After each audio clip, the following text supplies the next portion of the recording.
சென்னை அடுத்த பெருங்குடி டோல்கேட் அருகே உள்ள மதுபான கடையில் கள்ளச்சந்தையில் மதுபானம் விற்பனை செய்யப்படுவதாக குற்றச்சாட்டு எழுந்துள்ளது.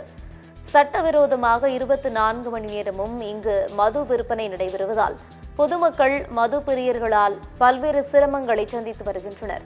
இதுகுறித்து அரசு உரிய நடவடிக்கை எடுக்க வேண்டும் என்று சமூக ஆர்வலர்கள் கோரிக்கை விடுத்துள்ளனர்.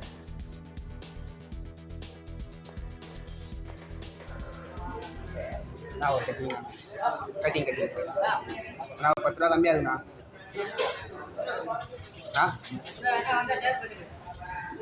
10 ரூபா தானே 10 ரூபா தானே கம்மியாக இருக்கு.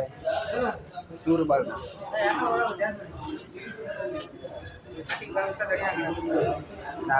பாருண்ணா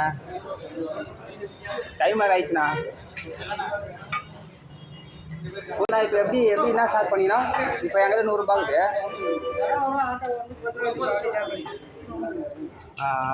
போட்டா வாங்கினா 210 ரூபா, கட்டிங் வாங்கினா 110 ரூபாவா?